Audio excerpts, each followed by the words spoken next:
Here's Dave Bossie, the former Trump deputy campaign manager and a Fox News contributor, and author of the new book, Trump's Enemies. Ed Rendell, former DNC chair and former governor of Pennsylvania, is here as well. Ed, good to see you. Good to see you. All right, I want to start with you. Seth Moulton, a Democratic lawmaker, just tweeted this in the last couple of moments. He says, Congresswoman Marcia Fudge of Ohio is the kind of new leader that we deserve in this party, and I hope she runs for Speaker. We need more women, including women of color, in congressional leadership. What's happening in the Democratic Party tonight? Well, look, Democrats who ran for office were afraid that Nancy Pelosi was an albatross that would be hung around their neck. And it turns out she wasn't. Despite the Republicans' attempt to demonize Nancy Pelosi, we're going to win about 40 seats in the most recent election, 40 seats that were previously held by Republicans. Nancy Pelosi is the reason that most of those Democrats won, because she, by her leadership, and only by her leadership, got the ACA passed without any Republican votes. But Ed, pardon me, if she did such a great job, why are a rising number of Democrats saying, no, we want a new face? Well, I don't think, when you consider what the caucus numbers are, I don't think 17 is a rising number. And you're always going to have people who want change, and I understand the need for change. But Nancy Pelosi was a great speaker. She saved the country when she found the votes for TARP, for President Bush's TARP program, when the Republicans couldn't pass it. Mm-hmm. She saved the ACA. You ask Barack Obama, and he'll tell you there wouldn't be an ACA without Nancy Pelosi. And the ACA was the reason that most of our candidates won.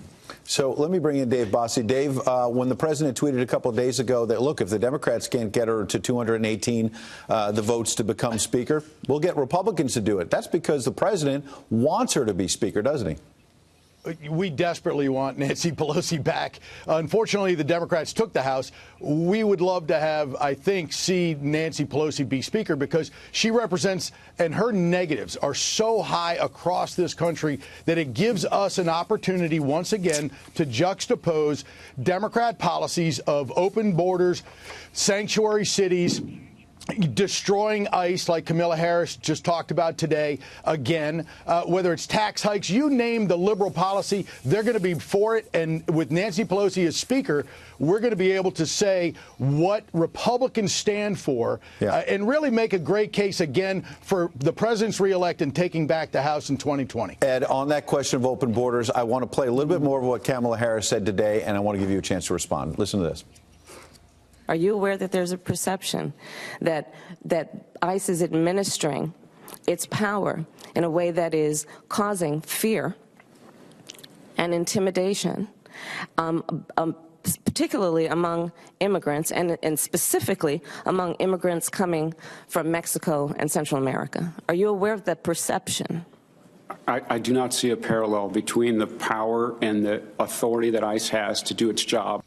Ed, the context is that's Ron Vitello. He's the president's nominee. He's served his country for 30 years now in law enforcement. He is the nominee to be director of ICE. And I looked it up. And a couple of weeks ago, Ed, as a Democrat, you said publicly that the party was making a mistake by saying they should abolish ICE. And you said that some of these ideas are not based in reality and that could help the president be reelected in 2020. Why is Kamala Harris not listening to you and comparing ICE agents to the KKK? Well, first of all, I don't know how many people listen to me anymore. But having said that, it makes no sense. Look, ICE should be reformed, and there are problems with ICE, and there's no question. And Senator Harris has identified some of those problems. But ICE also performs vital functions like keeping drug dealers from crossing our borders, keeping people who want to get young girls and turn them into sex slaves. ICE needs reform, but it doesn't need abolishment. If we got rid of ICE, we'd have to come up with an agency just like it. So it makes no sense. Dave, when you look at the Democratic potential field, we're talking about maybe a couple of dozen different senators, House members and whatnot want to get in, whether it's Sherrod Brown, Elizabeth Warren, who might have hurt herself with the DNA test, and all of that back and forth with the president. What about what Kamala Harris said today? Oh, it's outrageous. Look, Ed is exactly right. We need an agency like ICE.